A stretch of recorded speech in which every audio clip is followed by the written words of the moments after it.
বাংলাদেশে অনেকে আমরা বলি শতকরা 92% মুসলমানের দেশ হলো বাংলাদেশ, বলি কি বলি না? কিন্তু আজান দেওয়ার পরে মসজিদে কয়জন যায়? না না, চিন্তা করে দেখেন, আমাকে হিসাবের খাতায় শতকরা কত? 92। আল্লাহর খাতায় আর কত হয় না? তা আমাদের বাংলাদেশের হিসাবে তো আমরা বলতেছি শতকরা 92% মুসলমান, কিন্তু আল্লাহ বলতেছেন মুমিন কারা? ইজা যুকিরাল্লাহু ওয়াজিলাত কুলুবুহুম, আল্লাহর জিকিরে যাদের অন্তরের মধ্যে তড়পড়ানি হয়, এই জিকির কিন্তু সাধারণ কোনো জিকির না। এই জিকিরটা হলো ইন্না নাহনু নাযালনা যিকরা ওয়া ইন্না লাহু লাহাফিজুন। এটা কোন জিকির? আজকে বাংলাদেশে বহু ধরনের জিকির আছে, মানে জিকির এনে মানুষ ইচ্ছা করে বানাচ্ছে, বানায় না? ইল্লাল্লাহ ইল্লাল্লাহ ইল্লাল্লাহ ইল্লাল্লাহ। আপনার বলেন তো ইল্লাল্লাহ মানে কি? আল্লাহ ছাড়া, আল্লাহ ছাড়া, আল্লাহ ছাড়া। আবার এক জিকির আছে, আমার দয়াল বাবার দরবারেতে কেউ ফিরে না খালি হাতে। এরা কোন তরিকার জিকির? এই জন্য এই জিকিরের কথা আল্লাহ বলেনি। আল্লাহ বলেছেন ইন্না নাহনু নাযালনা যিকরা ওয়া ইন্না লাহু লাহাফিজুন। এই কোরআনকে আমি আল্লাহ জিকির হিসাবে নাজিল করেছি, আর এই জিকির হেফাজতের দায়িত্ব দুনিয়ার কোনো মানুষের হাতে না, একমাত্র আল্লাহর হাতে। জোরে কোন কথা ঠিক কি না? আপনারা বলেন তো, হাদিসের মধ্যে আমরা অনেক সময় বলি মৌজু হাদিস, জয়ীফ হাদিস, হাসান হাদিস, সহিহ হাদিস, এরকম বলি কি বলি না? হাদিসের মধ্যে কিন্তু ভাগ আছে না নাই?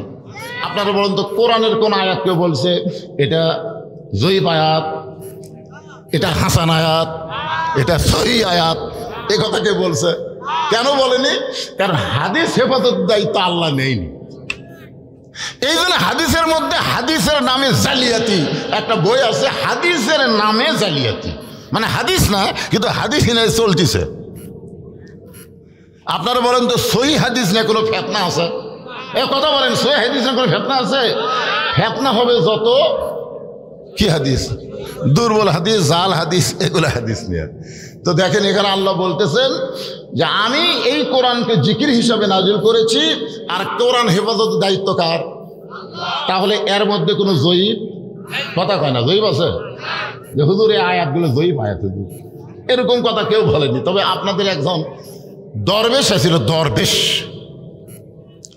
এখন ধরা খাসে, সালমান এফ রহমান। উনি এক মাহফিলে বলেছিল যে কোরআনের মধ্যেও কিছু আল্লাহ ওই কথার পছন্দ করেনি দেখে শালাক দাড়ি কামিয়া নৌকার মাঝি বানাচ্ছিল। তোর এখন কথা ঠিক না? যেই কোরআনের প্রথমেই আল্লাহ বলেছেন জালিকাল কিতাব লা রাইবা ফীহি হুদাল লিল মুত্তাকিন, এই কিতাবের মধ্যে কোনো সন্দেহ নাই, সংশয় নাই, ধোঁকা নাই, গোজামিল নাই। জোরে কথা ঠিক কি না? আর ওই বেটা বলে কোরআনে বলে সমস্যা আছে। আল্লাহ কয় তুই আমার কোরআনের সমস্যা কোস, তোর হাজারো সমস্যার মধ্যে ফেলে দেবো। তোর কোন কথা ঠিক কিনা? হায় হায় রে। এখন চিন্তা করেন, ইজা যুকিরাল্লাহু ওয়াজিলাত কুলুবুহুম, এই জিকিরটা কি? আল্লাহ কেন বললেন ওয়াইজা তুলিয়াত আলাইহিম আয়াতুহু জাদাতুহুম ঈমানা? কোরআনের আয়াত কেউ যখন তেলাওয়াত করে, এই তেলাওয়াতে তার ঈমান বাড়ে না কমে? এই তেলাওয়াত মানে কি? আমাদের বাংলাদেশে আমরা গল্প শুনছি যে সর্বপ্রথম কোরআনের বাংলা অর্থ লিখেছে গিরিশচন্দ্র সেন। আপনার বলেন তো, কোরআন যদি পড়বার না পারে তাহলে অর্থ লিখতে পারবে? তাহলে গিরিশচন্দ্র সেন কোরআন পড়িছে, কোরআনের বাংলা অর্থ লিখছে, কিন্তু মরার সময় রাম রাম করে মরে গেছে। তার মানে বোঝা গেল কোরআন পড়ার নাম কোরআন তেলাওয়াত না।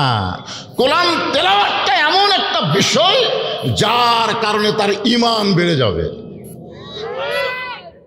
কোরআন তেলাওয়াত শব্দের ব্যাখ্যায় বলা হয়েছে কোরআন পড়তে হবে, কোরআন বুঝতে হবে, কোরআন মোতাবেক নিজের জীবন পরিচালনা করা লাগবে।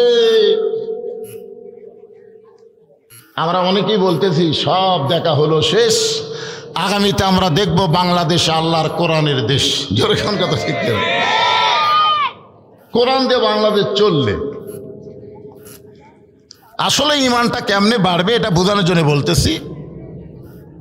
আল্লাহর একজন মস্ত বড় আবেদ বান্দা, আল্লাহ নবীর সাহাবী, আল্লাহ রাসূল বলেছেন আমার পরে কেউ যদি নবী হতো লাউকানা ওমর, আল্লাহ ওমরকে নবী বানায় দিত। ওমরের শানে আল্লাহ কোরআনে কয়েকটা আয়াতও নাজিল করছে। জোরে কর সুবহানাল্লাহ। অথচ আমরা সবাই জানি এই হযরত ওমরই এক সময় আল্লাহ নবীকে হত্যা করার জন্যে নাঙ্গা তরবারি হাতে নিছিল। জোরে কর ঠিক কিনা, নবীকে হত্যা করবে। আর সেই লোকটাই পৃথিবীর ভালো মানুষ হয়ে গেল।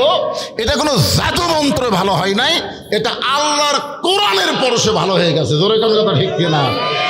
একটা ডেঞ্জার মাস্তানকে যদি আল্লাহর কোরআন ভালো মানুষ বানাবার পারে, আমাদের বাংলাদেশে এত বড় মাস্তান কেউ নাই।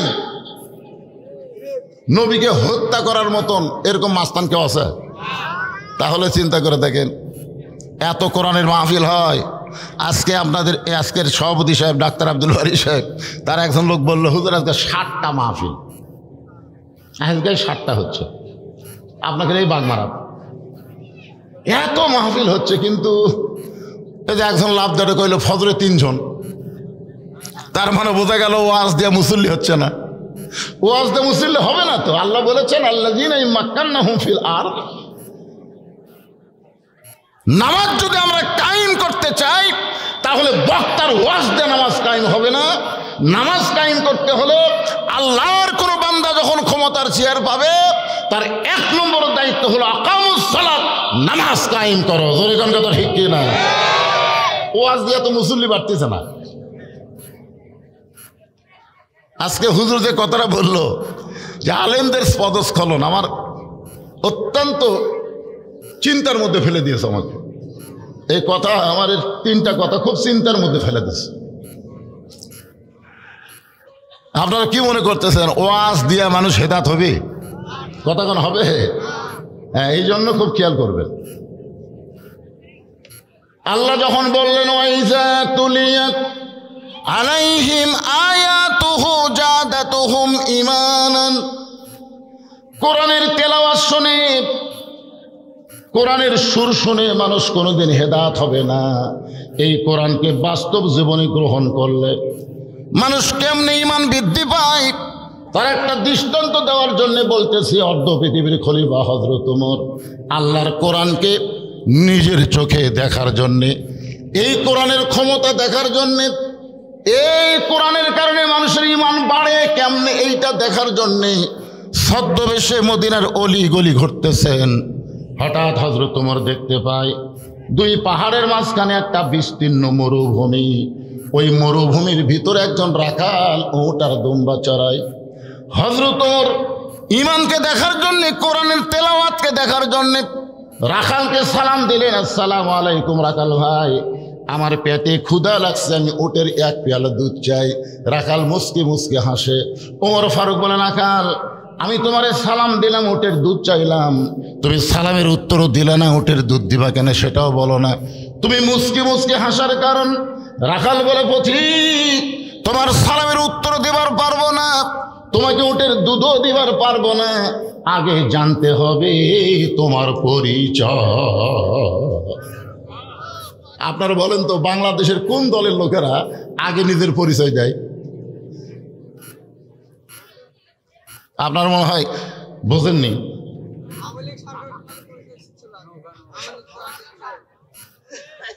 আমি বলতেছি, কোরআনের আয়াত দিয়ে বলতেছি। দেখেন, রাখাল বলতেছে আগে তোমার পরিচয় দাও।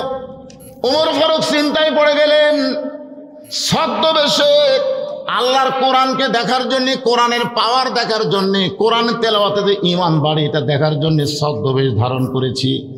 এখন যদি আমার পরিচয় দেই তাহলে গুমর তো ফাঁস হয়ে যায়। এমন সময় আল্লাহর কোরআন বলে, ওমর, রাখাল যখন তোমার পরিচয় চাইছে তুমি আসল পরিচয় দাও।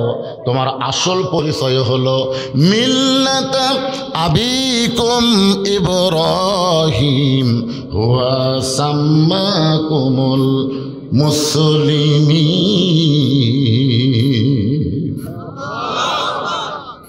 আপনারা যে আয়াতটা শুনলেন, এই আয়াত খালি শুনবেন না মানবেন? সামিনা ও তাআনা, খালি শুনলে হবে না, এটা মেনে নেওয়া লাগবে। আল্লাহ বলতেছেন তোমাদের জাতির পিতার নাম হলো ইব্রাহিম, হুয়া সাম্মাকুমুল মুসলিমিন, যিনি তোমাদের নাম রেখেছে মুসলমান। তাহলে আমাদের জাতির পিতার নাম কি? আল্লাহ যাই বলবি না, যাই বলবি না, আল্লাহ মরার আগে আর বোবা করে দিয়ে তো। আচ্ছা, আমি কার বাপের কথা বলতেছি না, আল্লাহর কোরআনের কথা বলতেছি। যদি আপনি মুসলমান হন তাহলে আপনাকে বলা লাগবে, আর আপনি যদি হিন্দু বৌদ্ধ খ্রিস্টান হন দরকার নেই। মিল্লাত আবিকুম ইব্রাহিম, মিল্লাত মানে জাতি, আবিকুম মানে তোমাদের পিতা ইব্রাহিম, হুয়া তিনি সাম্মাকুমুল মুসলিমিন, তোমাদের নাম রেখেছে মুসলমান। ওমর ফারুক বললেন, রাখাল আমার পরিচয় যখন শুনতে চাও তাহলে আমার পরিচয় হলো আমি একজন মুসলমান। রাখাল বলতেছে আসল না নকল? এইবারই তো কাম। মাগরিব এশার নামাজ না পড়ে যারা ওয়াজ শুনতেছেন, এরা কয় নম্বর মুসলমান? আধা মুসলমান, মানে আধা মুসলমানই কয়, আধা মুসলমান। বাইনাল আবদি ওয়াল কুফরি তরকুস সালাত, বান্দার কাফেরের মধ্যে পৃথক করার জিনিসটার নামই হলো নামাজ। বক্তা ওয়াজ করছে যে টুপির উপর পাগড়ি পরে নামাজ পড়লে ৭০ গুণ সওয়াব হয়। ওই সেদিন থেকে পাগড়ি পরে নামাজ পড়ে। একদিন মসজিদে যায় দেখে পাগড়ি আনে নাই। এখন চিন্তা করতেছে অত দূর কষ্ট করে যায় পাগড়ি আনবো, দরকার নেই। জামাতে নামাজ পড়লে ২৭ গুণ আর পাগড়ি দিলে ৭০ গুণ। কোনটা ধরি মন বলতেছে ৭০ই ধর। ওই ইচ্ছা করে জামাতে নামাজ তরক করছে। সমস্ত মুসলিম নামাজ পড়ে যখন বাড়ির যায়, ওই তখন একলাই মসজিদের মধ্যে ঢুকে এক টানে লুঙ্গি খুলছে। লুঙ্গি খোলা আড়াআড়ি পেঁয়াজ দিয়ে ওটা মাথা ৩ পেঁয়াজ দিয়েছে, দিয়ে রুকুর থেকে সেজদাত গেছে। ইতিমধ্যে এক মুসল্লি মসজিদের ঢুকে যায়, সর্বনাশ সর্বনাশ ক্যারে, এরকম তো দেখিনি। পাশায় মারছে থাবা, লাভ ধরে কয় আমার মারলে কেন ভাই? বলে মারার কারণ হলো তো লুঙ্গি। বলে তোমার চোখ নাই লুঙ্গি আমার মাথায়?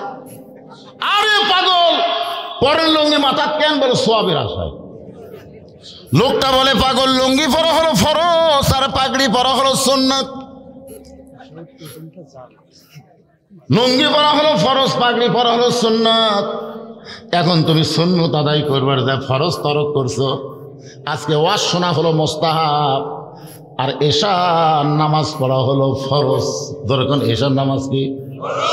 তাহলে এশার নামাজ বাদ দেয়া যারা ওয়াজ শুনতেছে তারা লুঙ্গি খুলিয়া মাথায় পাগড়ি পরিছে। সবাই বলা লাগবে, না বললে বুঝবেন ওই এশা পড়েনি। সবাই বলবেন না? জবান খুলে বলেন, এশার নামাজ বাদ দেয়া যারা ওয়াজ শুনতেছে তারা লুঙ্গি খুলিয়া মাথায় পাগড়ি পরেছে। এখন কি করবে? ওয়াজ শোনালই তো ওয়াজটা গ্রহণ করা লাগবে। ওমর ফারুক বললেন, রাখাল মুসলমান তো মুসলমান, এর মধ্যে আসল নকল কি? রাখাল বলতে যে প্রকৃত মুসলমান যারা হবে তারা সাওয়ার ব্যাপারে সতর্ক থাকবে। প্রকৃত মুসলমান যারা হবে দরকার হলে তারা ফাঁসির মঞ্চে যাবে, কিন্তু রাষ্ট্রপতির কাছে বাঁচার দরখাস্ত লিখবে না। এরকম মুসলমান কিন্তু আমরা বাংলাদেশেতে দেখছি। দেখেন আপনারা, উকিল গিয়ে বলতেছে, স্যার আপনি খালি রাষ্ট্রপতির কাছে বাঁচার দরখাস্ত লেখেন, রাষ্ট্রপতি যদি আপনাকে দণ্ড মওকুফ করে দেয় তাহলে আর ফাঁসি কার্যকর হচ্ছে না। আসামি মুসকি মুসকি হাসে। উকিল বলে, হাসেন কেন? বলে, হাসার কারণ হলো তুমি যে রাষ্ট্রপতির কাছে আমাকে দরখাস্ত লিখতে বলতেছো, আমি আমার জীবনের স্বাধীনতার পরে 3টা রাষ্ট্রপতিকে ক্ষমতার থাকা অবস্থায় মরা দেখছি। একটা হলো বঙ্গবন্ধু শেখ মুজিবুর রহমান, একটা জিয়াউর রহমান, একটা জিল্লুর রহমান। যারা ক্ষমতার চেয়ারও থাকতে মরে যায়, এদের কাছে কোনো ইমানদার জীবন ভিক্ষা চায় না। ধরে গন্ধ ভিক্ষে না। এখন উকিল বলতে, স্যার এই গোয়ারকি করার কারণে আপনার ফাঁসি হবে। আপনার কি হবে? আসামি মুসকে মুসকে হাসে। উকিল বলে, হাসেন কেন? বলে, হাসার কারণ হলো আমার ফাঁসি হবে, কিন্তু আমার মৃত্যু হবে না। উকিল চিন্তায় পড়ে গেছে, ফাঁসি হবে মৃত্যু হবে না, এটা কি পাগলামি নাকি? সঙ্গে সঙ্গে আল্লাহর বান্দা বলতেছেন, ওয়ালা তাকুলু লিমান ইউকতালু ফি সাবিলিল্লাহি আমওয়াতুন বাল আহইয়াউ ওয়ালাকিন লা তাশউরুন। যেই বেটা ফাঁসির হুকুম দিছে সেই সিনহা এখন বিদেশে থাকা বলতেছে যে হাসিনার হুকুমে অন্যায়ভাবে বাংলাদেশের শ্রেষ্ঠ শ্রেষ্ঠ মানুষগুলোকে আমি ফাঁসির রায় দিয়েছি। অন্যায়ভাবে যাদেরকে ফাঁসির রায় দেওয়া হয়, হত্যা করা হয়, এদেরকে আল্লাহ বলেছেন তোমরা মৃত্যু বলো না, এরা চিরজীবিত। জোরে কোন কথা ঠিক কিনা? দরকার হলে ফাঁসির মঞ্চে যাব, কিন্তু রাষ্ট্রপতির কাছে বাঁচার দরখাস্ত লিখবো না। চাইতে হবে একমাত্র কার কাছে? হাসবি আল্লাহ নিমাল ওয়াকিল অনিমাল মৌলা অনিমান নাসির। রাখাল বলতেছে, পথিক তুমি যদি আসল মুসলমান হও তুমি দুধ চাইলা কার কাছে? ওমর ফারুক চমকে উঠছে।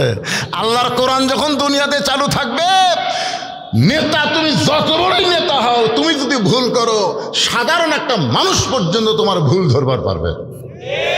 তুমি যতই টাইটেল হও, যতই দাওরা হও, আসরের নামাজে 3 রাকাতে বসলে ভেনালা পর্যন্ত আল্লাহ আকবার কবি কবে না? ভেনালা কবে না? কেরা আসরের নামাজে 2 রাকাতে বৈঠক আছে, 4 রাকাতে বৈঠক আছে, হুজুর 3 রাকাতে বসলো। সামনে কাতারের মুসল্লি খেয়াল করেনি, দ্বিতীয় কাতার মুসল্লিরও খেয়াল নাই, কিন্তু তৃতীয় কাতারে ভ্যানাল আল্লাহু আকবার। ইমাম মনে মনে কয় টাইটেল বাস দাওরা বাস, এতদিন 4 রাকাত পড়াছি, আজকে 3 রাকাতই বসেই থাকবো, 41 সালের আগে আমি উঠবো না। এই মনে করে যে ইমাম বসা থাকে, এটা হলো হাসিনা মার্কা ইমাম। ওরকম কি মার্কা ইমাম? ভোট পাক বা না পাক বসাই থাকবে, ক্ষমতার চেয়ার ছাড়বি, এই মনে করে ইমাম যদি বসা থাকে। আপনার বলেন তো মসজিদের সমস্ত মুসল্লি কার পক্ষে হবে? ভ্যানালার পক্ষে হবে না নেতার পক্ষে হবে? কারণ ভ্যানালা যেটা করছে ওটা হলো সহি, ইমাম যেটা করতেছে ওটা সহি নয়। তুমি নেতাগিরি করতে চাও, নবীর তরিকা মোতাবেক নামাজ পড়াও, নিজের ইচ্ছা মতো স্বৈরাচারী ভাবে নামাজ পড়ালে আমরা তোমাকে নেতা ইমাম বাদ দিয়ে নতুন আর একটা নেতা নিয়োগ করবো। ধরে কোন কথা ঠিক না? আজকে মসজিদের মধ্যে আল্লাহর আইন চলে বলে লোকমা চলে, কিন্তু সমাজের মধ্যে আল্লাহর আইন নাই বলে কোনো লোকমা চলে না। এবার ওমর ফারুক চোখের পানি বের করে বলতে, রাখাল ভাই আসলে চাওয়ার ব্যাপারে আমি ভুল করেছি। আসলে চাওয়ার ব্যাপারে আমি কি করছি? রাখাল বলতে যে ভুলটা যখন স্বীকার করছো তাহলে আল্লাহ তোমাকে তওবা করার সুযোগ দিবে। আমার বড় ভাই এখানে খাস আওয়ামী লীগ, আমার বড় ভাই তো 5ই আগস্টের পরে আমার ভাই মসজিদের মধ্যে ঢুকছে, আমার মাদ্রাসার মসজিদে। আমি সিদ্দিক কামরার দিকে আস্তে আস্তে নেমে আসলাম, সালাম দিয়ে বললাম, বড় ভাই খবর কি? বলে তওবা পড়া। আমি কিসের তওবা? কয় না ওই দল আর করবো না, যে দলের মেম্বার থেকে প্রধানমন্ত্রী পলে যায় এই দল করা হারাম। কি তওবা পড়া রে? আমি আর এই দল করবো না। তাহলে বুঝেন তো আমার বড় ভাই ভুল বুঝিছে। ভুল বুঝলে তওবা করার সুযোগ আছে না নাই? যারা আওয়ামী লীগ করেছেন এখন আর করবেন না, তওবা করে, তওবা করে। দুনিয়াতে থাকতেই কবরে প্রশ্ন করা হবে, আমার নাবিও কা, তোমার নবীকে। নবী মানে নবী না, প্রশ্নের উত্তর কি? হ্যাঁ, তোমার নেতাকে। দুনিয়াতে তুমি কোন নেতার পিছনে চামচাগিরি করেছো, আজকে কবরে তোমাকে জিজ্ঞাসা করা হবে তোমার নেতাকে। একটু মনোযোগ দিয়ে শুনবেন। ওমর ফারুক বলে, রাখাল ভাই তাহলে আমি তওবা পড়তেছি, রাখাল বলে তুমি মূর্খ মানুষ, তুমি তওবা কেমনে পড়বা? ওমর ফারুক বলে রাখাল আমার মধ্যে মূর্খামির কি দেখলা? রাখাল বলে পথিক চাওয়ার ব্যাপারে সতর্ক হয় না, সে দুনিয়ার সব চাইতে বড় মূর্খ। আমি নিয়ামতপুরে দেখলাম একটা গাছত লাল তেনা বান্ধা, ওই নিয়ামতপুর। তাই বললাম কে রে ভাই এই গাছের নাম কি? কয় তেনাফির। কারো কোনো বিপদ হলে একটা তেনা বানলেই সে বিপদ আসানো হয়। হ্যাঁ, সুবহানাল্লাহ করছেন না? নাউযুবিল্লাহ।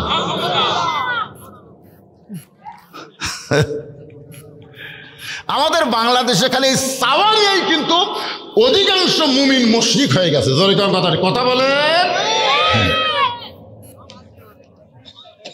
আমরা নামাজের মধ্যেই তো বলতেছি ইয়াকা নাবুদু ওয়া ইয়াকা নাস্তাইন, আমরা গোলামি করি কার? তাহলে চাবো কার কাছে? আল্লাহ ছাড়া দুনিয়ার কারো কাছে চাওয়া যাবে না। আমি প্রথমে 11 সালে মদিনা রাসূলের রওজার পাশে গিয়ে হাত তুলছিলাম। আমি মনে করছি দুনিয়ার কত কবরের পাশে আমরা হাত তুলে দোয়া করি, তো রাসূলের রওজার পাশে তোলা যাবে না, কেবল তুলিছি। ওখানে কিছুগুলো পুলিশ থাকে, এই পাকিস্তান বাংলাদেশ এরকম কিছু লোক, এরা বোঝে না। তো এক পুলিশ দৌড়ে এসে আমার হাতের উপর লাঠি দেখে মান্নু কুল্লু হারাম মান্নু। আমি মনে মনে করি পুলিশ রে তুই আমাকে হারাম শিখাস, আমি বাংলাদেশের একটা বড় বক্তা মনে মনে, আর তুই একটা সাধারণ 2 টাকার পুলিশ হয়ে আমার হাতের উপর লাঠি মারলি। কিন্তু আমার ইমান বলতেছে মাওলানা তুই বাংলাদেশের বড় বক্তা হওয়ার পারিস, তুই ভেজাল, কিন্তু একটা পুলিশ হতে পারে হলো আসল। কারণ বাংলাদেশে চলে মানুষের আইন আর মদিনায় চলে আল্লাহর আইন। ধরে কান কথা ঠিক না? আল্লাহর আইন চালু থাকলে ওখানে ভেজাল নাই। আপনি কোনো দোকানে বলতে পারবেন না ভাই আসল জিনিসটা দেন, তো এই কথা বললি আপনি বের করে দিবি। খালি বলছিলাম জয়তুনের আসল তেল আছে, দোকানদার বের করে দিচ্ছে। আমি বললাম আমার অপরাধ কি? বলে যেখানে ভেজালই নাই সেখানে আসল চাইছেন কেন? আমাদের বাংলাদেশে আমরা সবাই আসল আর খুঁজাই পাই না ভেজালের কারণে। কারণ হলো ভেজাল আইনে আমরা চলি, আসল আইন আমাদের আল্লাহর কোরআনের ভিতরে। জোরে কোন কথা ঠিক কিনা? এবার রাখাল হযরত ওমরকে তওবা পড়াচ্ছেন। যারা মাগরিব এশার নামাজ বাদ দিয়ে বসে আছেন, আমরা সকলেই তওবা পড়বো, অসুবিধা আছে? যারা আমরা এশা মাগরিবের নামাজ পড়েছি, যেইভাবে পড়া দরকার সেইভাবে আদায় করতে পারি নাই, সকলে আমার সঙ্গে বলেন আস্তাগফিরুল্লাহাল্লাযী লা ইলাহা ইল্লা হুয়াল হাইয়ুল কাইয়্যুম ওয়া তুবু ইলাইহি লা হাওলা ওয়ালা কুওয়াতা ইল্লা বিল্লাহিল আলিয়্যিল আযীম। ওমর ফারুক তওবা করার পরে বলতে, রাখাল ভাই আল্লাহর হস্তে উঠে 1 পেলা দুধ দাও। যে বলেছ রাখাল ভাই আল্লাহর হস্তে উঠে 1 পেলা দুধ দাও, সঙ্গে সঙ্গে রাখাল মুচকি মুচকি হাসি শুরু করেছে। ওমর ফারুক বলে রাখাল আবার হাসতেছে কেন? বলে হাসার কারণ হলো তওবা করার পরে তুমি আবার মুনাফিকি করলা। কারণ তুমি আগে কি বলছো রাখাল ভাই বাদ দিয়ে যদি বলতে আল্লাহর হস্তে দাও সেটা হতো। ও রাখাল ভাই তার মানে মসজিদে ঢোকার সময় জুতা হাতত লিছে, কে রে জুতা কেন? তুই কার ভয়ে ঢুকতেছিস? আল্লাহর ভয়ে। হাতত জুতা কেন? আপনারা গন্ত যে আপনি জোহরের নামাজ মসজিদের সামনে কাতারে পড়বেন, এখন 2000 টাকার জুতা আপনি কি করবেন? কথা কন না কেন? 2000 টাকার জুতা কি দরজা থবেন? তো যখন হাতত নেবেন তখন ফেরেশতারা বলতেছে আল্লাহ তোমার বান্দা তোমার হুকুম পালন করার জন্য তোমার ভয় নিয়ে তোমার ঘরে ঢুকতেছে, কিন্তু আমরা কি লেখবো? আল্লাহ বলতেছে না, লেখার দরকার নেই। আগে করছে চোরের ভয়, তারপরে আল্লাহর ভয়। এর কোনোদিন নামাজ কবুল হয় না। ভয় শুধু আল্লাহরই করা লাগবে, অন্য কারো ভয় কলিজার মধ্যে রাখা যাবে না। তাহলে আমাদের কার ভয়? দরজাতে এত বড় জাপানি তালা লাগাচ্ছেন, কার ভয়ে? কথা বল না কেন? কার ভয়ে? ওয়াজের পরে আমরা চিন্তা করি কোন রাস্তা দিয়ে যাবো। একজন বলতেছে এই রাস্তা দিয়ে যাবেন, তেলতলা রাস্তা, ভাঙড়ি নাই, খালি এক টানে যাবেন, কিন্তু মাঝে মধ্যে গাড়ি ছান্দে, মাঝে মধ্যে গাড়ি ছান্দে। আর এইদিকে একটা রাস্তা আছে ভাঙ্গা রাস্তা, এই রাস্তার কোনো ছান্দা ছান্দি নেই। তখন আপনি বলেন তো আমার কাছে ভালো রাস্তা কোনটা? হায় রে, ওইদিকে তেলতলার মধ্যে গেলে খালি আল্লাহ আল্লাহ আল্লাহ। কার জন্যে তুই যে আল্লাহ ডাকতেছ? কার জন্যে? আমার ভয়ে। তুই যেন রাস্তার চোরের ধরা না পড়িস, ডাকাতের ধরা না পড়িস, সেদিন ষোড়শী নির্জন পথে যাবে, কোনো জন কটু কথা কবে না। পথে আর প্রান্তরে সম্পদের মোহে পড়ে খুন আর রাহাজানি হবে না। সবাই বলেন যদি মেনে চলি কোরআন, বলেন যদি মেনে চলি কোরআন আর রাসূলের বিধান, সকলেই শান্তিতে থাকবে। বাংলার আকাশে কলেমার পতাকা যেদিন দুলবে। ওমর ফারুক বলে, রাখাল আমার মধ্যে মুনাফিকের কি দেখলে, আমার মধ্যে মুনাফিকের কি দেখলে? রাখাল বলতেছে, প্রতীক সত্যি করে বলো তো, আমি কি উটের মালিক? লিমা তাকুলু মালা তাফালুন, লিমা তাকুলু মালা তাফালুন। আমি কেবল টেস্ট থেকে নামছি, ইতিমধ্যে এক লোক দৌড়ে এসে আমার হাতে 100 টাকা চকচকা দিয়ে কয়, হুজুর দোয়া করেন। আমি টাকা দেখে খুব লোভ হলো, পকেটের থেকে বললাম কি দোয়া? হুজুর আমার বইয়ের পেটে একটা বাচ্চা আইছে, আল্লাহ যেন পুত্র দেয়। আমি সঙ্গে সঙ্গে পকেট থেকে 200 টাকা বাইর করার দিলাম।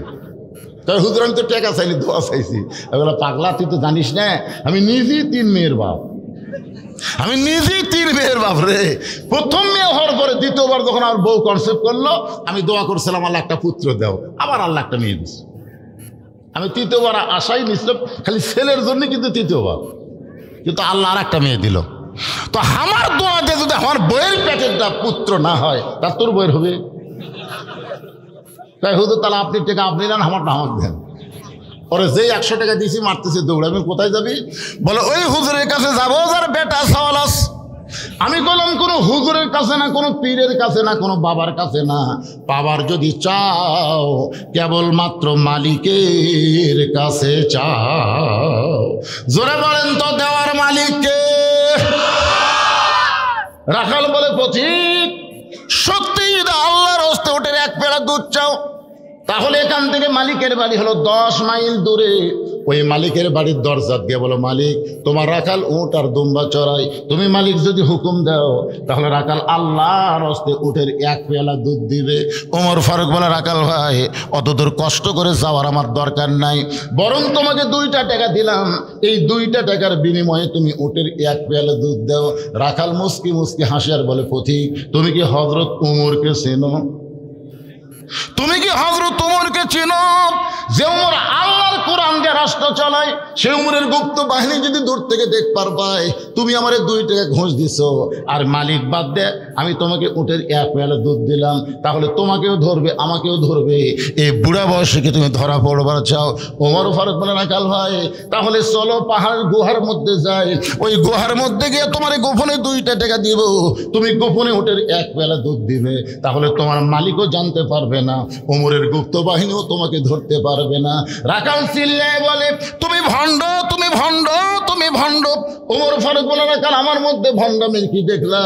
রাখাল বলে, পথিক পাহাড়ের গুহার মধ্যে দেওয়া না করলে ওমরের গুপ্ত বাহিনী ধরতে পারবে না, আমার মালিক জানতে পারবে না। কিন্তু রাখাল যে আল্লাহকে বিশ্বাস করে, সে আল্লাহ সব জায়গায় দেখতে পায়। লিল্লাহে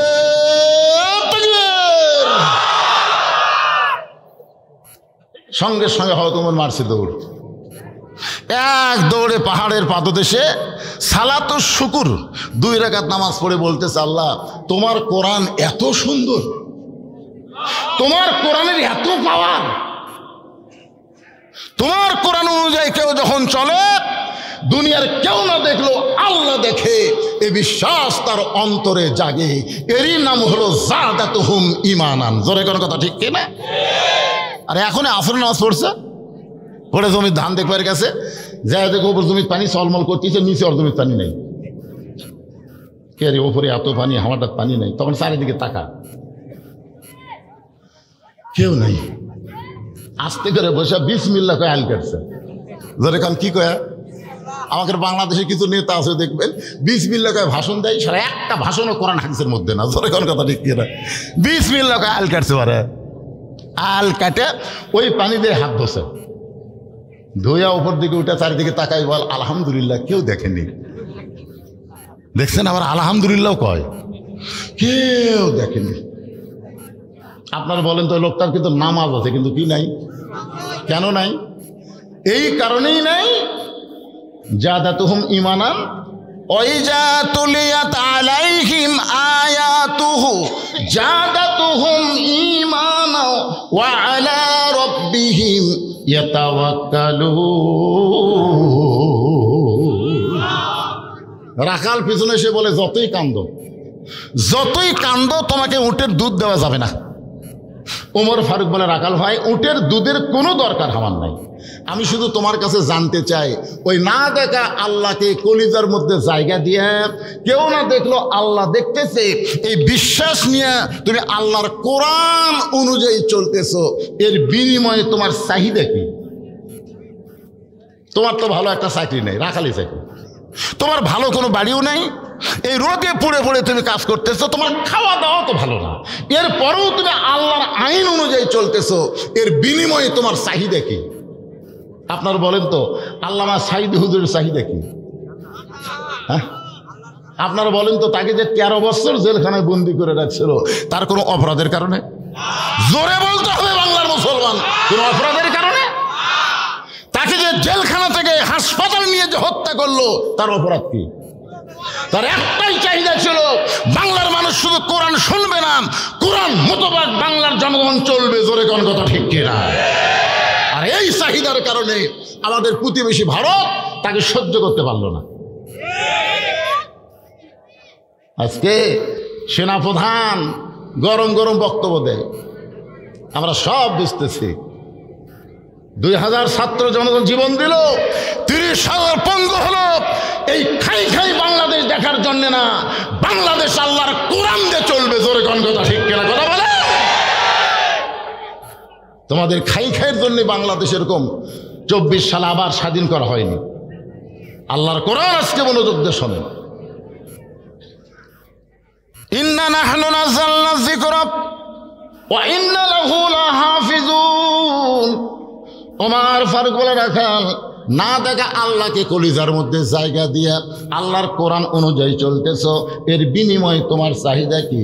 সঙ্গে সঙ্গে রাখাল কোরআন থেকে তেলাওয়াত করলেন, রব্বানা পড়েন, রব্বানা আতিনা ফিদ দুনিয়া হাসানা ওয়া ফিল আখিরাতি হাসানা ওয়া কিনা আযাবান্নার। ওমর ফারুক বললেন, রাখাল আমি তোমার চাহিদার কথা শুনতে চাইলাম, আর তুমি কোরআনের আয়াত পড়ে শুনালে।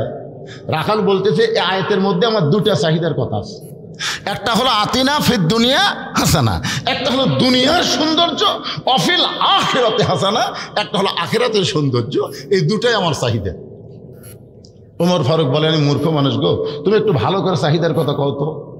রাখাল বলে, আমার 1 নম্বর চাহিদা হলো, মহামানব হজরত উমরকে আমি এক নজর দেখব, যে উমর আল্লাহর কোরআন দিয়ে রাষ্ট্র চালানোর কারণে আমার মতন রাখাল না দেখা আল্লাহকে কলিজার মধ্যে জায়গা দিবার পারছি, শুধু একটা বারের জন্য হজরত উমরকে যদি দেখতে পাই, আমার দুনিয়ার চাহিদা শেষ।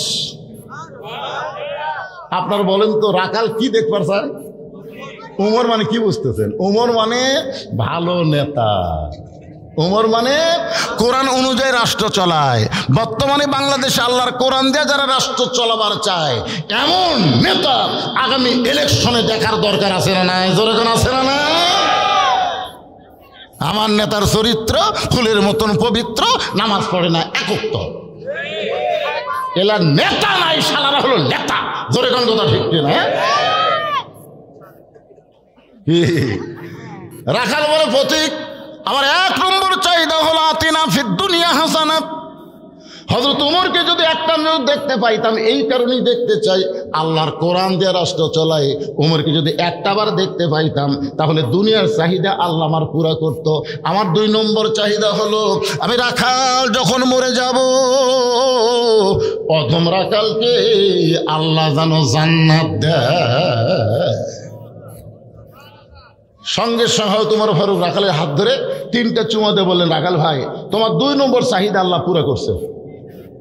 2 নম্বর চাহিদা আল্লাহ পুরা করবে না, পুরা করছে।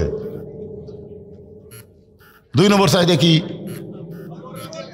না, ইন্নাল্লাযীনা ক্বালু রব্বুনাল্লাহু সুম্মা ইসতাকামু তাতানাজ্জালু আলাইহিমুল মালায়েকা আল্লা তাখাফু ওয়া লা তাহজানু ওয়া আবশিরু বিল জান্নাতিল্লাতী কুনতুম তুআদুন। ওয়াদা করেছে কে? আরো জোরে বলেন। মরার সঙ্গে সঙ্গেই আল্লাহ তোমাকে 8টা জান্নাত দিবে। এই রাখালেই তোমার 2 নম্বর চাহিদা আল্লাহ পুরো করছে, মরার সাথে সাথে আল্লাহ তোমাকে জান্নাত দিবে। রাখাল সুবহানাল্লাহ কয় না। ওমর ফারুক কে রাখাল মরার সাথে সাথে জান্নাত পাবে রে? সুবহানাল্লাহ কও। রাখাল মুসকি মুসকি হাসার কে, হ্যাঁ মরে গেলে জান্নাত পাবো, এ কথা তুমি ভালোই বলতেছো, কিন্তু হযরত ওমরকে এক নজর দেখতে পাবো, এই কথা বলতে তোমার কোন জায়গাত বাজায়? টাকা দিল 10 বেশ তো ফসাফস, টাকা দিল 20 বেশ তো দিয়ে দিস, এরকম ওয়াজ সবাই করে বলবে। জোরে কোন কথা ঠিক কিনা? এই যে আপনি 1 মণ ধান দিলেন, আমি 14 গোষ্ঠী জান্নাত দিয়ে দিলাম, 1 লোক 1000 টাকা দিছে, ওই জান্নাতি, ওর বাপ জান্নাতি, ওর দাদা জান্নাতি, ওই যাচ্চার করছে কিসের নামাজের দরকার ভাই, হুজুরকে 1000 টাকা দিলে 14 গোষ্ঠী জান্নাত পায়। আপনারা কোন তো এগুলো কি লগত? এগুলো সব বাকি কথা। অনেক দোকানে লেখা আছে পাখির নাম ফাঁকি, লেখা আছে পাখি মানে ফাঁকি। মরে গেলে জান্নাত পাবো, এই বাকি কথা তুমি ভালোই বলতেছো, কিন্তু হযরত ওমরকে এক নজর দেখতে পাবো, এই নগদ কথা বলতে তোমার কোন জায়গাত বাজে? ওমর ফারুক চিন্তায় পড়ে গেলেন, যে রাখাল আমাকে তওবা পড়াইছে, যে রাখাল আমাকে মুনাফিক কইছে, যে রাখাল আমাকে ভণ্ড কইছে, এখন যদি বলি আমি ওমর, বলাও সারা, হাত ফেল করে মরাও সারা। যে ওমর রাস্তাতে গেলে শয়তান কয়দিন যায় না, আর সেই উমর যদি কয় ভাই আমি উমর, এ কথা শুনে শেষ। ওমর ফারুক চিন্তায় পড়ে গেলে এখন কি করব? এমন সময় আল্লাহর কোরআনই কিন্তু আল্লাহ বলেছেন, ওয়ানুনাজ্জিলু মিনাল কোরআনি মা হুয়া শিফাউ ওয়া রাহমাতুল লিল মুমিনিন। এর বাংলা স্লোগান হলো সব সমস্যার সমাধান দিতে পারে। আপনাকে বিশ্বাস হয় না? তাহলে গলা খাকারে দেন তো ভাই। আমি এখানে এশার নামাজের আগে আছি, এশার নামাজের আগে আমি মনে করছিলাম এলাকাতে আমি কোনোদিন আসিনি, আজকে 10টা তুলে দিবি, এক টানা 12টা পর্যন্ত একটা জুমা নামাজ করবো, কিন্তু আমার তুলতে তুললো 11:30টায়। এখন যদি আপনার কথা না বলেন তো ওয়াজ হবে? তাহলে এখন চিন্তা করেন, আমি যে বলবো সব সমস্যার সমাধান, আপনার বলবেন দিতে পারে আল কোরআন। বলতে পারবেন? সব সমস্যার সমাধান আল কোরআনের আলো, কোরআন হাদিস যেখানে, দুনিয়ার মুসলমান লিল্লাহে তাকবীর। আল্লাহর কোরআন বলতেছে, ও দুউ ইলা সাবিলি রাব্বিকা বিল হিকমাহ। একটা হলো ডাইরেক্ট। আমি 15.5 বছর কিন্তু অ্যাঙ্গেল ওয়াজ করছি, কারণ ডাইরেক্ট বলার পরিবেশ ছিল না। অ্যাঙ্গেলে ওয়াজ করছি, তারপরেও আমার বহু ওয়াজ বন্ধ করে দিচ্ছে, মানে ওরা অ্যাঙ্গেলও বুঝতে পারছে। ধরে কন ঠিক না? ওমর ফারুক বললেন, রাখাল সত্যিই যদি তুমি উমরকে দেখতে চাও, তাহলে তোমাকে ফজরের নামাজ সামনে কাতারে আদায় করা লাগবে। সামনে কাতারে যদি ফজরের নামাজ পড়তে পারো, তাহলে মেহরাবের দিকে লক্ষ্য করে দেখবে, যেই মানুষটা ইমামতি করতেছে ওই মানুষটাই হলেন হযরত ওমর। এখন চিন্তা করেন, বাংলাদেশে যারা আগামী ইলেকশনে এমপি পদপ্রার্থী হবে, তাদের সবাইকেই কিন্তু ইমামতি করার যোগ্যতা অর্জন করা লাগবে। জোরে করে কথা ঠিক কিনা? যদি ইমামতি করার যোগ্যতা না থাকে, তাকে কোনো মুসলমান ভোট দেওয়া জায়েজ নেই। ইন্নাল্লাহা ইয়ামুরুকুম আন তুআদ্দুল আমানাতি ইলা আহলিহা ওয়া ইযা হাকামতুম বাইনান নাস আন তাহকুমু বিল আদল। জোরে বলেন সুবহানাল্লাহ। কি বলতেছে?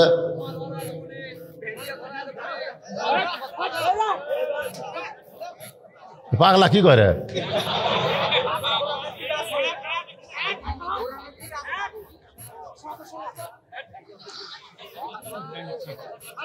এই অসুবিধা নেই,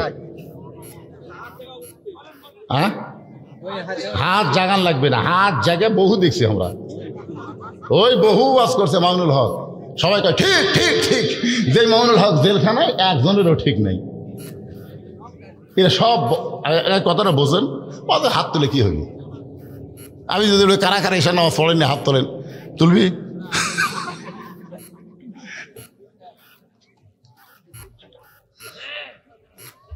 সত্যি যদি ওমরকে দেখতে চাও তাহলে ফজরের নামাজ তোমাকে সামনে কাতার আদায় করা লাগবে। সামনে কাতারে যদি নামাজ পড়ো দেখতে পাবো মেহরাবের মধ্যে যেই মানুষটা ইমামতি করতেছে ওই মানুষটি হলেন হযরত ওমর। তাহলে শুধু এমপিগিরি মন্ত্রীগিরি করলে হবে না, ইমামতি করার যোগ্যতা থাকা লাগবে। রাখাল ছোট বাচ্চার মতো কান দেয়, এতক্ষণ কিন্তু রাখাল হাসিছে, এবার কান দেয়, বলে ভাই আমি বারান্দার নামাজ পড়ি, আমি সামনে কাতারে কেমনে যাবো? ওমর ফারুক বললেন কেন? বলে আমি রাখাল, তুমি বোঝো না আমি রাখাল মানুষ হয়ে সামনে কাতারে যাওয়ার পরই মসজিদের মধ্যে নবীর দামি দামি সাহাবী আর দামি দামি সাহেবের মধ্যে একটা সাধারণ রাখাল কেমনে যায়? ওমর ফারুক বললেন রাখাল তুমি কম দামি আর মসজিদের মধ্যে দামি, এই কথা তোমারে কে বুঝাইলো? আল্লাহর আইন হলো ইন্না আকরামাকুম ইনদাল্লাহি আতকাকুম। ওই ব্যক্তি সবচাইতে দামি হয় যার কলিজার মধ্যে আল্লাহর বেশি ভয়। আপনারা কি মনে করতেছেন আমি চেয়ারে বসে ওয়াজ করতেছি আমি কম বেশি দামি, আর আপনারা মাটির বসে ওয়াজ শুনতেছেন আপনারা কম দামি? মুদির দোকানে গিয়ে দেখবেন সবচাইতে ওজনের পাথর কিন্তু নিচেই থাকে, থাকে না? 1 কেজি নিচে থাকে না, তার উপর হাফ কেজি, তার উপর 200 গ্রাম, তার উপর 100 গ্রাম, তার উপর 50 গ্রাম, তার উপর 20 গ্রাম। ওপরে যেটা থাকে তার ওজন বেশি না নিচকারটা? টাকা যখন কেউ সাজায় নিচে 1000, তার উপর 500, তার উপর 200, তার উপর 100, তার উপর 50, তার উপর 20, তো কোন টাকার দাম বেশি, নিচকারটা না উপর কারটা? এই জন্য কখনোই মনে করবেন না যে বক্তা বেশি দামি শ্রোতারা কম দামি। অনেক বক্তাকে আল্লাহ জাহান্নাম দিবে, হাজার হাজার শ্রোতাকে আল্লাহ জান্নাত দিয়ে দিবে। জোরে কোন কথা ঠিক কিনা? এখানে দাম কিসের দ্বারা হবে? ইন্না আকরামাকুম ইনদাল্লাহি আতকাকুম। ওই ব্যক্তি সবচাইতে দামি হয় যার কলিজার মধ্যে আল্লাহর বেশি ভয়। রাখাল ওমরকে যদি দেখতে চাও তাহলে ফজরের নামাজ সামনে কাতারে আদায় করা লাগবে। এখন কি কবা কও? রাখাল বলতেছে তাহলে ঈশার নামাজ পড়ে আজকে বাড়ি যাব না। ওমর ফারুক বললেন কেন? বলে এশা পড়ে যদি বাড়ি যাই তাহলে ফজর কেমনে ধরবো? ওমর ফারুক বলে রাখাল বলো তো 5 ওয়াক্ত নামাজের মধ্যে 3 ওয়াক্ত তাড়াতাড়ি, আসর, মাগরিব, এশা, একটা শেষ না হতে আর একটা, কিন্তু এশা থেকে ফজর, ফজর থেকে জোহর, এই 2 ওয়াক্ত লম্বা কেন? রাখাল বলতেছে আমি তো জানি না। ওমর ফারুক বলে তাহলে শোনো, ফজর থেকে জোহর আল্লাহ লম্বা সময় দিছে, এই লম্বা সময়ের মধ্যে চাকরি বাকরি করবা, ব্যবসা বাণিজ্য করবা, কুলি মজুরি করবা, এইগুলো করতে গিয়ে তোমার দেহের যে ক্ষয় হবে। এশা থেকে ফজর আল্লাহ লম্বা সময় দিছে, ওই লম্বা সময় তুমি ঘুম পারলে ওই দেহের ক্ষয়টা আল্লাহ ঘুমের মাধ্যমে পুরা করে দিবে। তাহলে এশা থেকে তুমি যদি ফজর সামনে ধরবার চাও আর তোমার চোখে যদি ঘুম ধরে, রাখাল বলতে ঘুম যদি ধরে তো মসজিদের মধ্যে ঘুমাইয়া যাব। ওমর ফারুক বলে রাখাল মসজিদের মধ্যে ঘুমাবা তার দলিল কি? আপনার বলেন তো মসজিদের মধ্যে ঘুম পাড়ার দলিল লাগবে না? কথা কন লাগবে কি লাগবে না? জোহর নামাজ পড়ে সবাই চলে গেছে, ওরা 3 জন 4 ফ্যান দিয়ে 1-1 ঘন্টা হলে গল্প করতেছে। তো কান্দের ফেরেশতা বলে আল্লাহ সবাই চলে গেল, ফাইজা কুদিয়াতিস সালাহ ফান্তাশিরু ফিল আরদ, সবাই চলে গেল, এরা 3 জন 4 ফ্যান দিয়ে গল্প করতেছে। এর রেজাল্ট কি? আল্লাহ বলতেছে যতক্ষণ এদের মাথার উপর ফ্যান ঘুরিছে এই কারেন্টের বিল এই 3 জন আলাদাভাবে না দেওয়া পর্যন্ত জান্নাতে যাওয়ার পারবে না, কারণ মসজিদ আর বাপের ঘর না, ইচ্ছা মতো ফ্যান ঘুরাবে। জোরে কোন কথা ঠিক কিনা? কথা বল। তাহলে ঘুম পাড়বেন? মসজিদ ঘুম পাড়বেন? মসজিদ ঘুম পাড়ার থাকে, হ্যাঁ ঘুমের মধ্যে ঠাস ঠুস করে মারতেছে, লাখ ধরে সব বাইর হচ্ছে। কি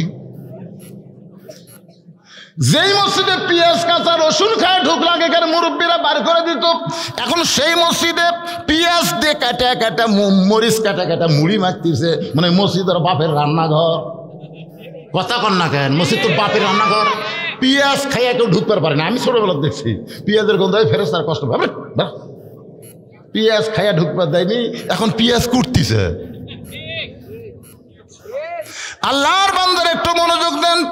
ওমর ফারুক রাখাল আজানের গুরুত্ব দিও, 5 ওয়াক্ত নামাজের মধ্যে সবচাইতে গুরুত্বপূর্ণ আযান হলো ফজরের আযান। আপনারা বলেন তো, ফজরের আযানে মুয়াজ্জিন একই শব্দ দুইবার বেশি কয়। এই যুবকেরা, যুবক তো মুরব্বীরা তো ঘুমই ধরে না, কিন্তু এরা আবার একটা পর্যন্ত ফেসবুক চলায়, বুঝলেন? একটা পর্যন্ত চলায় ফেসবুক, যেই ফজরের সময় হয়, ও বাবা রে। আর সালাতু খায়রুম মিনান নাম শোনার সাথে সাথে কম্বল টানা মাথার মধ্যে, পাও যে বার হবে, পাও টানা বুকের কাছে, জানলাতে দেখবেন মনে হয় চাউলের বস্তা ঠেকাতে যায়। মাথা নেই, পাও নেই, কুটি গেল রা। আপনি আস্তে আস্তে ঘরের মধ্যে ঢুকে কম্বল টানতে দেখেন কম্বলের ভিতরে ওর সাইজ, আর সকালবেলা সাইড ঠিবে কুত্তের সাইজ, একই সাইজ। ধরে কোন কথা ঠিক কেনা? আমি যেই বলো ফজর নামাজ বাদ দিয়ে ঘুম পাড়ে যারা, আপনার বলবেন কুত্তার আমল করে তারা, বলতে পারবেন না ভাইজান? ফজর নামাজ বাদ দিয়ে ঘুম পাড়ে যারা, কে কে বলতেছে না? আমি শুধু কুত্তে বলেছি, তাতে মন খারাপ করতেছেন? আল্লাহ বলেছেন সুম্মা রাদাদনাহু আসফালা সাফিলিন, কুকুর শুকুর না তার চাইতো জঘন্য। জোরে কোন কথা ঠিক কথা বলে? যে মানুষকে আল্লাহ বলেছেন লাকাদ খালাকনাল ইনসানা ফি আহসানি তাকবীম, ওই মানুষ সম্পর্কে আল্লাহ বলেছেন সুম্মা রাদাদনাহু আসফালা সাফিলিন। যুবকেরা, আজকে ফজরের খবর কি হবে? কে বললো 3 জন? ওই জায়গাতে এক যুবক কইছে 3 জন। ও 5 জন, আচ্ছা ঠিক আছে 5 জন। দোতলা করতেছেন কেন? হুজুর মুসল্লি হাঁটে না, হুজুর মুসল্লি হাঁটে না, হুজুর দোতলা করতেছি। তো দোতলা করতেছেন, ফজরের খবর কি? এক কাতের হয় না জোহর, কাজ কামের দিন। আসরের খবর কি? হাটত গেছে। মাগরিবের খবর কি? হাট বাজার করে আছে, হিসাব করতেছে, হুজুর সব জিনিসের দাম বেশি। এসার খবর কি? কোনো মতে ফজরের মতো, কোনো মতে ফজরের মতো। তাহলে মসজিদের মধ্যে কয় কাতার? কয় 9 কাতার। এক কাতারে হয় না, আবার দোতলা কেন? কয় জুমার দিন সবের শেষে আসে আগে যায়, এই শালাকের জন্যই দোতলা করা লাগতেছে হুজুর। সবের শেষে আসে আগে যায়, ওরা কিন্তু মুসল্লি না, ওরা হলো শালা। ফাওয়াইলুল, ধরে কেন ফাওয়াইলুল মুসাল্লিন। এতদিন রাখাল নামাজ পড়তো বারান্দায়, আজকে নামাজ পড়বে সামনে কাতারে। যেই মাত্র মুয়াজ্জিন বলেছে আসসালাতু খায়রুম মিনান নাওম, ঘুম হইতে নামাজ, রাখাল দৌড়ানো শুরু করেছে। বারান্দায় গিয়ে বলে, বারান্দা মনে কষ্ট লেস না, আজকে দেখার জন্য আমি সামনে কাতারে ঢুকতেছি। এই বলে ডান পায়ে দোয়াটা পড়েছে, ডান পায়ে ঢুকতে হবে। জোরে কোন পায়ে? জবান খুলে একটা দোয়া পড়বেন, আল্লাহুম্মা আফতাহলি আবওয়াব রাহমাতিক ফালিয়াবুদু রাব্ব হাযাল বাইত আল্লাযী আত'আমাহুম মিন জু'ইন ওয়া আমানাহুম মিন খাউফ। রাখাল ডান পায়ে দোয়া পড়ে ঢুকেই সামনে কাতারে যাবে। ধরে কোথায় যাবে? সামনে কাতারের জন্য যখন রওনা দিচ্ছে, সাহাবেরা নড়ে সরে রাখালকে যাওয়ার রাস্তা করে দিচ্ছে। রাখাল কয়, কে রে? বারান্দার থাকে এতদিন কি ভাবলাম, বারান্দার থেকে মনে করছিলাম ভিতরে দামি দামি, আজকে ভিতরে ঢুকে দেখতেছি আমিও যা, এরাও তাই। আপনার বলতো ভিতরে ঢুকে কোনোদিন আপনি হানাফি জামাত কছেন, কে রে ভাই আমি আলে হাদিস, তুই আমার কাছে লয় কছেন? কোনদিন কছেন? একজন আমিন জোরে কয়, আর একজন মনে মনে কয়। আপনি কি কোনার ঘুতে মারছেন? আপনার পাশে যদি আওয়ামী লীগ দাঁড়ায়, হাসিনা পলে গেছে, এই জন্য কি আপনি তাকে ঘুতে মারবেন? যদি বিএমপি 4 আঙ্গুল সামনে যায়, আপনি কি তাকে সামনে থবেন? তাই না কাতারত লিবেন। জোরে কোন কথা ঠিক কিনা? ফেরেশতা বলে, আল্লাহ কি দেখতেছি, বেড়া 14 দল 20 দল, আর ভিতরে এক কাতা। আল্লাহ কয়, ফেরেশতা এটা আমার ঘর, ওটি কোনো রাজনীতি চলবে না, এক নীতি আল্লাহর নীতি। ধরে কোন কথা ঠিক কি না? ধনীর কাছে গরিব, গরিবের কাছে ধনী। ফকির ভিক্ষা করবার ঢুকে দেখে বাদশাহ সাজান মসজিদের মধ্যে 2 হাত তুলে বলতেছে, ও বাদশার বাদশাহ, আমি ফকির, আমি ফকির, আমি ফকির। ফকিরও কয়, কে রে? বাইরে থেকে থাক, বাদশাহ বিশ্বাস করছি, আর ভিতরে ঢুকে কি দেখতেছি? এসপি সাহেব দেখে সামনে কাতার একজন মুসল্লি লাগবে, একটা মুসল্লি নেই, তাকে দেখে চৌকিদার দরজাত খাড়াই আসছে। এসপি বলতেছে, আয় আয়, চৌকিদার বলে, না স্যার আপনি এসপি, আমি চৌকিদার। এসপি কয়, পাগলা ওটা বাইরের কথা। আমি এসপি, তুই চৌকিদার, ওটা বাইরের কথা রে, ভিতরের কথা। এসপি যখন জোর করে ডাকছে, চৌকিদার ঢুকছে, কাতারত আসে না। এসপি হাত ধরে কয়, তুই কাতার বুঝিস না, একটু ফাঁক হয়ে দাঁড়াচ্ছে। এসপি বলতে, ফাঁকের মধ্যে শয়তান ঢুকবি রে, তুই আমার গোড়ালির সাথে গোড়ালি মিল কর। চৌকিদার বলে, স্যার আমি চৌকিদার, আমার পায়ের গোড়া ফাটা, আপনারটা তেল তেলা। এসপি কয়, তেল তেলা ফাটা যে এক হয়ে যাবি রে। মসজিদের মধ্যে না ঢুকলে এইটা বোঝার উপায় নাই, সবাই কাদের সাথে কাঁধ দিলে আমরা হয়ে যাই ভাই ভাই। ধরে কোন কথা ঠিক কি না? রাখাল যাইতে যাইতে সামনে কাতারে, মেহরাব বরাবর সামনে কাতার রাখাল ফজরের 2 রাকাত সুন্নত নামাজ আদায় করেছে। ফজরের ফরজের আগে 2 রাকাত সুন্নত আছে না নাই? আপনার বলেন তো, এই সুন্নতের দাম কম না বেশি? কত বেশি? আরো যে সুন্নত আছে, জোহরের আগে 4 রাকাত, জোহরের পরে 2 রাকাত, মাগরিবের পরে 2 রাকাত, এশার পরে 2 রাকাত, এইগুলো সুন্নতের চাইতে ফজরের 2 রাকাত সুন্নতের দাম অনেক বেশি। রাখাল ফজরের সুন্নত নামাজ পড়ে চুপটি করে বসে আছে। এমন সময় একজন সাহাবী মসজিদের মধ্যে ঢুইকে দেখে জায়গা দখল। এক সাহাবী মসজিদের মধ্যে ঢুকে দেখে জায়গা দখল। কেন আমার জায়গা কে বসে আছে? ওই সাহাবীর নাম হলো ওসমান গনি। ধরে বলেন, নাম কি? ইমাম সাহেব যেখানে দাঁড়াবে, ইমাম বরাবর একজন মুসল্লি লাগবে। সেই মুসল্লি যেন তার মুসল্লি হলে চলবে না। ইমাম যদি কোনো সময় মনে করেন মাগরিবের ফরজ কয় রাকাত, ইমাম সাহেব 1 রাকাত পড়াতেই অজু গেছে, ইমাম সাহেব 1 রাকাত নামাজ পড়াতে কি গেছে, তো ইমাম সাহেব কি বলে, ভাই আমার অজু গেছে, ভাই নামাজ বাতিল। কি করবে কোন? তো নাক ধরে পিছনে আসবে, আর ইমাম বরাবর যিনি আছে তাকে সামনে দেওয়া হবে। ওই এখন সামনে যদি যায়, কে ভাই তুই আমার টানা সামনে আনলো? এই জন্যে যাইটা ইমামের পিছনে যেন খাড়া হন না। যদি যায় অজু, তখন কি করবেন?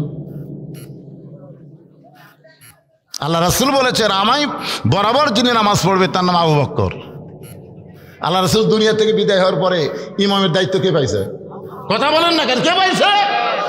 আবু বকর যখন ইমাম হবে, আবু বকর বরাবর উমর, উমর যখন ইমাম হবে, উমর বরাবর ওসমান, ওসমান যখন ইমাম হবে, ওসমান বরাবর আলী, আলী যখন ইমাম হবে, রাসূল আর কারো নাম বলে না।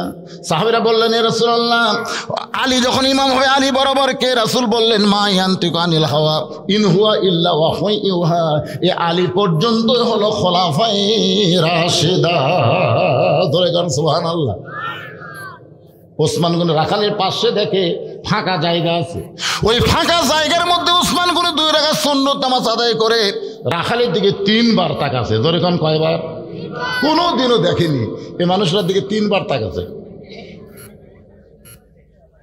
আচ্ছা বলেন তো, একটা মূর্খ মানুষের দিকে যদি বারবার কেউ তাকায়, ওই খুশি হবে না রাগ করবে? এই মিয়া, বারবার আমার দিকে কি দেখো মিয়া? ওসমান গনি তো নরম মানুষ, হায়াউন ওসমান, খুবই সরম। যারা বলছে যে ভাই যান, আপনি এত গরম হওয়ার কারণ, আপনার পরিচয় কি? বলে, আমার পরিচয় হলাম একজন রাখাল।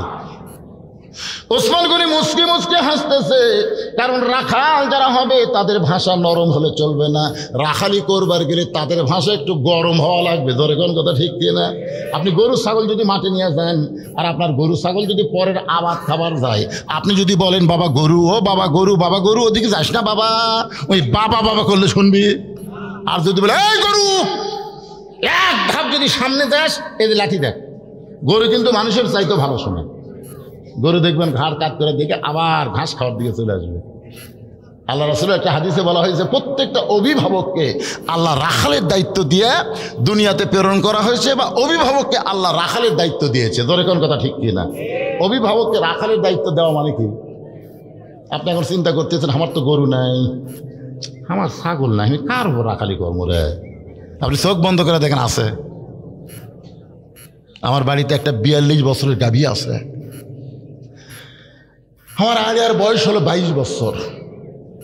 আমার বকনা এখন 17 চলতেছে।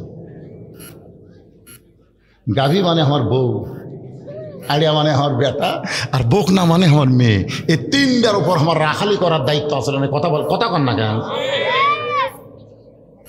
তা আপনি জোহর নামাজ পড়ে বাড়িতে গেলেন, জোহর নামাজ পড়ে বাড়িতে যাওয়ার পরে দেখতেছেন আপনার বউ 3 তরকারি দিয়ে আপনার গরম ভাত দিছে। আপনি দোয়া পড়তেছেন, আল্লাহুম্মা বারিক লানা ফিমা রাযাকতানা ওয়া কিনা আযাবান্নার, বিসমিল্লাহ বরকাতিল্লাহ বলে যখন খাদ্য মুখত দিবেন, এমন সময় আমার বিবেক বলতেছে ও আনফুসাকুম ওয়া আহলিকুম নারা, জাহান্নামের আগুন থেকে একলা বাঁচলে হবে না, তোর আহাল পরিবার নিয়ে বাঁচা লাগবে, আল্লাহর হুকুম। জোরে কোন ঠিক কিনা? তাহলে আপনি ভাত খাওয়ার আগে জিজ্ঞেস করা দরকার, কে গো বিবি, তুমি কত সুন্দর করে 3 তরকারি দিয়ে সুন্দর ভাত পাক করে আমাকে খাবার দিলে, তুমি কি জোহর নামাজ পড়ছা? বউ লব উল্টা বলতেছে আমি গোসলই করিনি। তো বউ যদি বলে আমি গোসলই করিনি, তখন আপনি ভাত খাবেন? তখন আপনাকে কি রাখালি করা লাগবে? গোসল কর, নামাজ পড়, বেনামাজির হাতে আমি খাবো না রে। এই কথা যদি আপনি বলেন, আপনার বউ আপনাকে খাওয়ানোর যদি বাধ্য হয়ে গোসল করে নামাজ পড়ে মন ভার করে এসে বলতে এখন খান, তখন আপনি 1 থালি দিয়ে বলে আমরা 2 জন খাবো। বউ বলে কেন? আপনি তখন বলবেন হুন্না লিবাসুল লাকুম ওয়া আনতুম লিবাসুল লাহুন্না। স্বামী হলো বিবির পোশাক, বিবি হলো স্বামীর পোশাক। এতদিন 2 জন 2 থালিত খাইছিলাম, আজকে 2 জন 1 থালিত খাবার চাই। আমি তোমাকে খাওয়াবো, তুমি মাঝে মধ্যে আমাকে খাওয়াও। ফেরেশতারা বলে আল্লাহ খবর কি? আল্লাহ বলে স্বামী স্ত্রী 2 জনই জান্নাতি। আপনার একটা ছেলে আছে 22 বছরের বয়স, ওই খাড়া হয়ে পেশাব করে, আপনার বাবা হিসাবে কোনো দায়িত্ব নাই?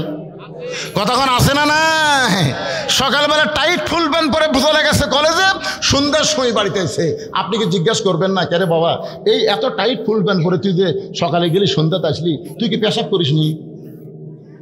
তখন ছেলে বলবে আব্বু করছি তো। কেমনি করলে? এটা পরে তো বসা যাবে না। আপনাকে বলা লাগবে ওই ব্যক্তির কবরে সবচাইতে বেশি আযাব হবে যে পেশাব থেকে পবিত্র হয় না। ধরে কথা কন না কেন? আপনার একটা মেয়ে, এই মেয়েটাকে আপনি কি করবেন? পরিমণি করবেন না ফাতেমা বানাবেন? বাবা হিসাবে আপনাকে রাখালি করতে হবে। নবী ঘরের মধ্যে গিয়ে দেখে 9 বছরের ফাতেমা হাতের মধ্যে চুরি দিয়া মুচকি মুচকি হাসতেছে। আল্লাহ নবী ঘর থেকে বাইরে আসলেন, ফাতেমা চমকে গেল, যে বাবা ঘরের মধ্যে ঢুকে আমাকে মা বলে আদর করে, সেই বাবা কেন ঘর থেকে বাইরে যায়? বারান্দায় গিয়ে দেখে নবীর চোখটা দর দর করে পানি পড়তেছে। ফাতেমা বলে বাবা কি দুঃখ আপনার মনে, এমন করে কেন কাঁদতেছেন? রাসূল বলে ফাতেমা যে দুনিয়াতে সাজবে মা, আল্লাহ তার আখিরাতের সাজ কমায় দেবে। সঙ্গে সঙ্গে ফাতেমা হাতের চুড়ি খুলে মাটি ফাইলা দেয়। নবী দৌড়ে গিয়ে চুরিটা করে জামার পকেটের মধ্যে ঢুকাই। ফাতেমা বলে বাবা যেই চুরি হাতে দেওয়ার কারণে আপনি ঘরে ঢুকলেন না, সেই চুরি ফাইলা দিলাম, পকেটে কেন ঢুকাইলেন? রাসূল বলে ফাতেমা রে, একদিন তোর কানে দুল পরায় দিব, একদিন তোর নাকে নাকফুল পরায় দিব, একদিন তোর গলাত মালা পরায় দিব, একদিন তোর হাতে চুড়ি পরায় দিব। ফাতেমা বলে কবে? কবে? আল্লাহর নবী বললেন যেদিন তোমার বিবাহ হবে। ও ফাতেমা, মেয়েরা কেবলমাত্র একটা ব্যক্তির জন্য সাজতে পারবে, সেই ব্যক্তি হলো তার স্বামী। স্বামী ছাড়া অন্য কোনো পুরুষের জন্য নারীরা সাজতে পারবে? জোরে বলেন।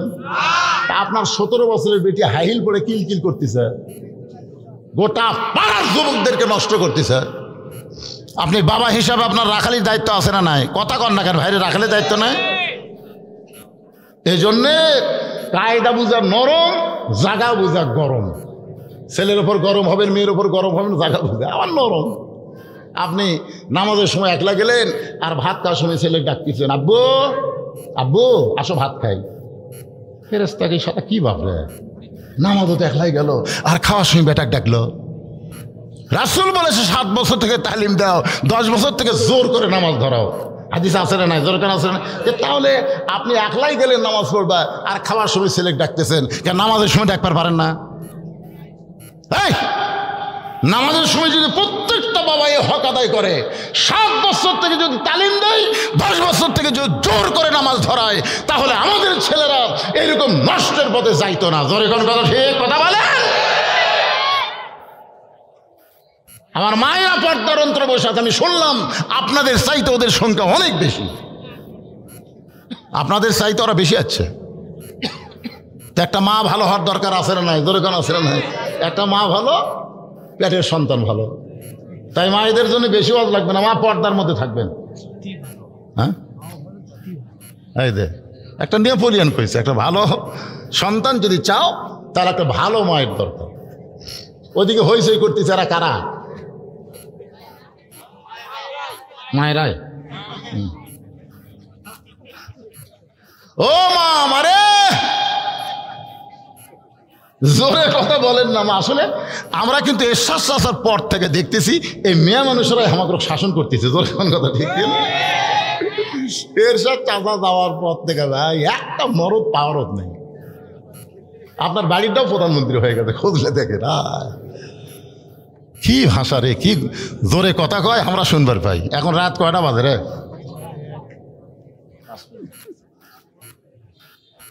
কি মন খারাপ না? চলতিছে তো। ওসমান গনি রাখালকে বলতে দে, ভাইজান কোনোদিন তোমাকে সামনে কাতারে দেখে নাই, আজকে সামনে কাতারে দেখার কারণ কি? রাখাল বলতে দে, আমি বারান্দাত নামাজ পড়ি। তো বারান্দায় নামাজ পড়ো সামনে কাতারে দেখার জন্যে, শুধু দেখার জন্য আজকে সামনে কাতারে আইছি। দেখা হলেই চলে যাব, আর কোনোদিন সামনে আসবো না, কারণ সামনে আসার কষ্ট আছে। বারান্দাত নামাজ পড়ার সামনে কাতারে নামাজ পড়া দূরে সমান। দেখবেন কতগুলা মুসল্লি কিন্তু আগে আসে, মসজিদ ঢোকে না। সবাই ঢোকার পরেই পিছনে ঢোকে। অনিয়ত কি জানেন?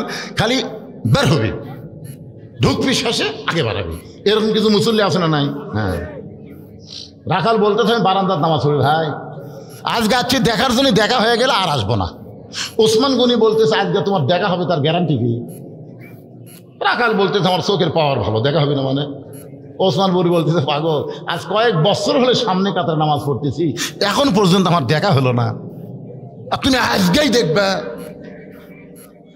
রাখাল কয় কি কয় রে, কয়েক বছর থেকে সামনে কাতারে পড়তেছে, এখনো ওদের দেখা হয়নি? ওসমানকে না ভাই, এখনো দেখা হয়।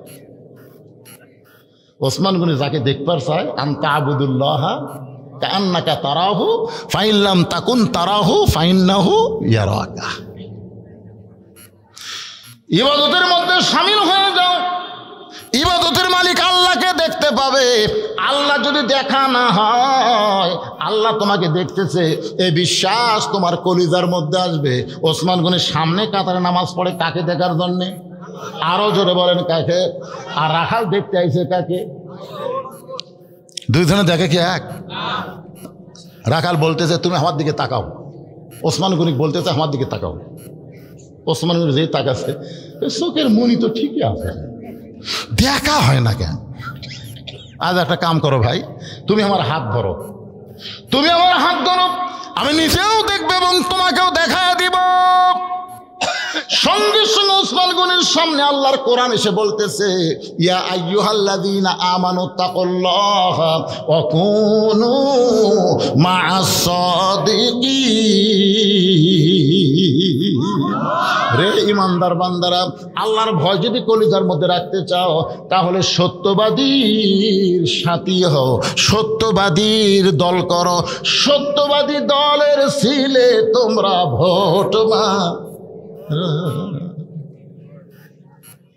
অকুনুমা সদিকের ব্যাখ্যা হুজুর বুঝবি।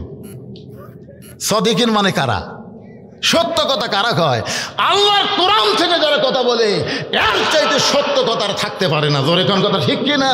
মানুষের তৈরি আইনকে কবর দিয়ে আল্লাহর কোরআনের আইন যারা চালু করতে চায়, এদের চাইতে সত্যবাদী দল আর কেউ হতে পারে না। জোরে কোন কথা ঠিক? কথা বলেন না কেন? আসল জায়গায় কথা বলা লাগবে তো ভাই না? এখন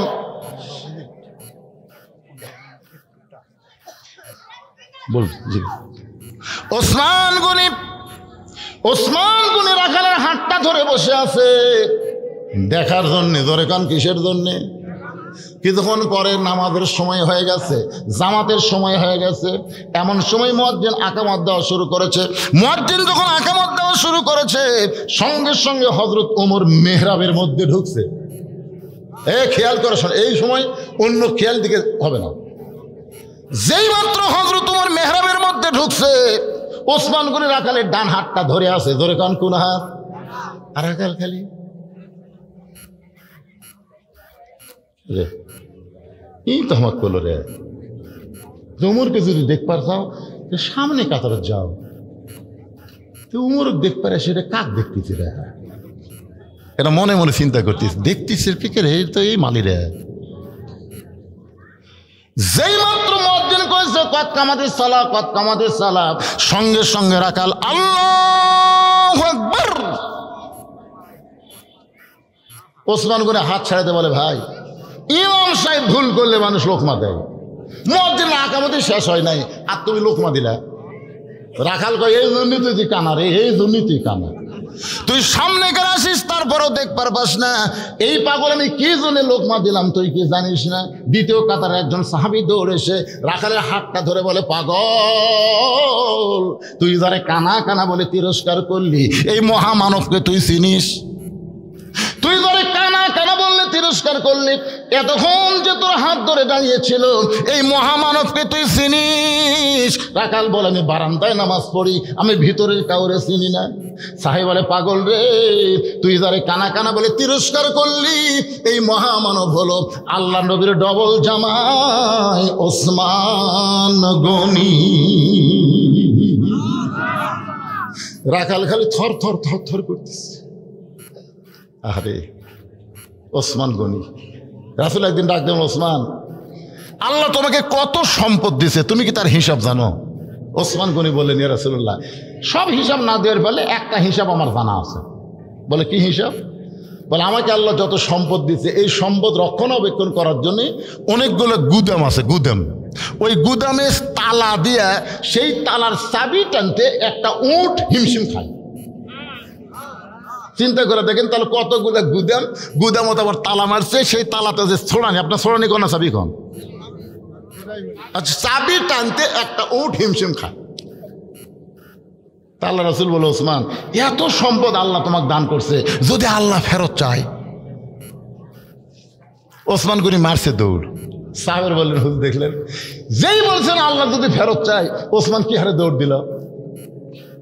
আমি যদি আপনাদের কাছে কিছু চাই তখন আপনারাও কিন্তু দৌড় দিবেন, কিন্তু এই দৌড় দেওয়া কিন্তু দৌড় দেওয়া নাই। এক দৌড়ে গিয়ে ওই উটের রশি ধরে নবীর কাছে নিয়ে এসে বলতেছি, ইয়া রাসূলুল্লাহ শুধু গুদাম না, গুদামের সম্পদ না, গুদামের দরজার তালা না, এই চাবি বহন করা উট না, এই উটটাও পর্যন্ত আমি আল্লাহ দিয়ে দিলাম। নবী বললেন, সবই যদি আল্লাহ দিলে তোমার জন্যে? ওসমান কয়, আমার আল্লাহ রাসূল থাকলেই যথেষ্ট। ভাই রে, আজকে যদি আপনাদেরকে আমি বলি এই নবীর এতিম মাদ্রাসায় কয়জন ছাত্র দিবে পরীক্ষা? এবার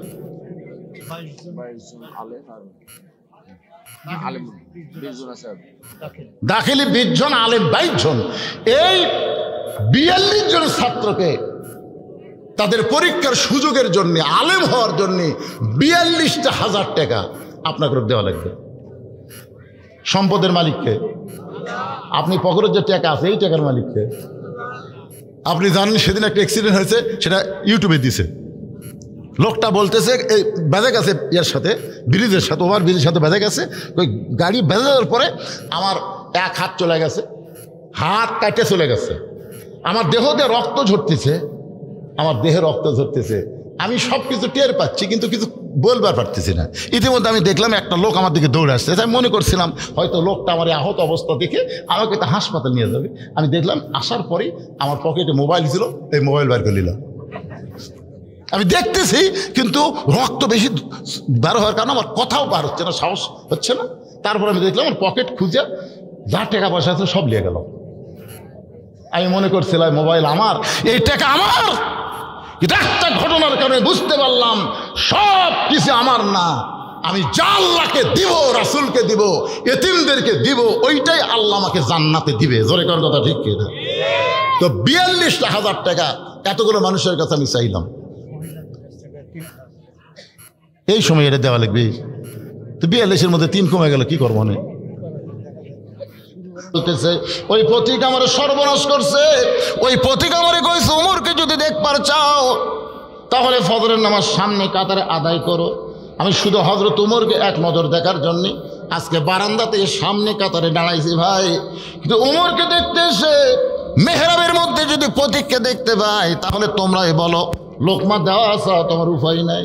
হাজার হাজার সাহাবীরা কান্দে, সমস্ত সাহাবীরা কখন কান্দতেছে, রাখাল চিল্লায় বলে বারান্দায় নামাজ পড়া ভালো, এই ভিতরে কেন কান্দা কান্দি শুরু হয়ে গেল? ওসমান গনি বলে রাখাল ভাই ভিতরে কান্দার কারণ হলো তুমি ধরে পথিক পথিক বলতেছো, তিনি হলেন হযরত মুহাম্মদ। গাছের গোড়া কাটলে গাছটা যেমন ঠাস করে পড়ে যায়, রাখাল তেমনি মেহরাবের মধ্যে কাটা মুরগির মতন ছটফট করে আর বলে আমির আল মুমিনিন, আমি আপনাকে তওবা পড়াইছি, আমি আপনাকে মুনাফিক কইছি, ভণ্ড কইছি, এত কথা বলেছি গো আমি রদম রাখালকে, আপনি কিছুই বলেন নাই। ওমর ফারুক এক টানে রাখালকে বুকের মধ্যে নিয়ে কবলে একটা চুমা দিয়ে বলতেছেন, ইন্নামাল মুমিনুনা আল্লাযীনা ইযা যুকিরাল্লাহু ওয়াজিলাত কুলুবুহুম ওয়া ইযা তুলিয়াত আলাইহিম আয়াতুহু জাদাতুহুম ঈমানা ওয়া আলা রাব্বিহিম ইয়াতাওয়াক্কালুন। সমস্ত সাহাবীরা বলতেছে আমিরুল মুমিনিন, যে লোকটা আপনাকে তওবা পড়ানোর কথা বলতেছে, মুনাফিকের কথা বলতেছে, ভণ্ডের কথা বলতেছে, আপনি তাকে বুকের মধ্যে চাপা নিয়ে চোখ কপালে চুমা দিলেন। ওমর ফারুক বলে সাহাবীরা রে, আর এত কথা হজম করার পিছনে একটাই কারণ, আমি রাখালকে দেখি নাই, রাখালের ভিতরে আল্লাহর বাস্তব কোরআনের আমল দেখতে পাই। তাহলে আমরা শুধু কোরআনের ওয়াজ শুনলে হবে না, এই কোরআনকে বাংলার জমিনে আমলে নিয়ে আসতে হবে। কোরআনকে যদি আমলে আনতে পারি তাহলে আল্লাহর ভয় কেউ না দেখলেও আল্লাহ দেখতেছে, এই বিশ্বাস যখন আমাদের অন্তরে থাকবে, আমার দ্বারা কারো অন্যায় কাজ হবে না। আমরা এখন চারিদিকে তাকাই, কে দেখলো কে দেখলো, আরে কে দেখলো মানে কেউ দেখার আগে যিনি দেখলো তার নাম কি? আরো জোরে, মোসাম্মদ জমেলা বিবি। একটা মা আমার কি কাম করলো রে, মোসাম্মদ জমেলা বিবি আমরা 1000 টাকা নগদে দান করেছে। আল্লাহ মায়ের দানকে কবুল করে মা খাদিজার সঙ্গে জান্নাত দিন, জোরে বলে আমিন। সকলে পড়েন রব্বানা যালামনা আনফুসানা ওয়া ইল্লাম তাগফির লানা ওয়া তারহামনা লানাকুনান্না মিনাল খাসিরিন। আপনাদের এলাকায় মোনাজাত করেন আল্লাহুম্মা আমিন। আয় আল্লাহ তাআলা, সেই সন্ধ্যা থেকে এখন রাত 1:15 পার হয়ে গেছে। আল্লাহ, এই দীর্ঘ রাত পর্যন্ত তোমার বান্দা বান্দিরা আরামের বাড়ি ঘুমকে বাদ দিয়ে কোরআন হাদিসের মহব্বত কলিজার মধ্যে নিয়ে যতটুকু আলোচনা শুনেছে আল্লাহ, আলোচনা শোনা মোতাবেক আমল করার তৌফিক দিয়ে দাও আল্লাহ। আজকে অনেকে অকাতরে নগদে বাকিতে দান করেছে, দোয়া করে আল্লাহ এই মাদ্রাসার প্রতি মহব্বত করে নগদে বাকিতে যারা দান করলো, এই দানগুলো জান্নাতের বিনিময়ে কবুল করে নাও। তাদের আপনজন যারা কবরের কাছে, বাপ মা আত্মীয় স্বজন, তাদের কবরকে জান্নাতের টুকরা বানায় দাও। এই মাদ্রাসা আলেম নাম হয়েছে, এখন এমপি হয় নাই, আগামীতে আমরা যেন শুনতে পাই এই মাদ্রাসাটা আলেম পর্যন্ত এমপি হয়ে গেছে। আল্লাহ, অত্র এলাকার জন্য এই মাদ্রাসাকে দিনের খুঁটি হিসাবে, আলো হিসাবে কবুল করে নাও আল্লাহ। মাদ্রাসা প্রতিষ্ঠাকালীন থেকে যারা ছিল আজকে তারা অনেকে কবরে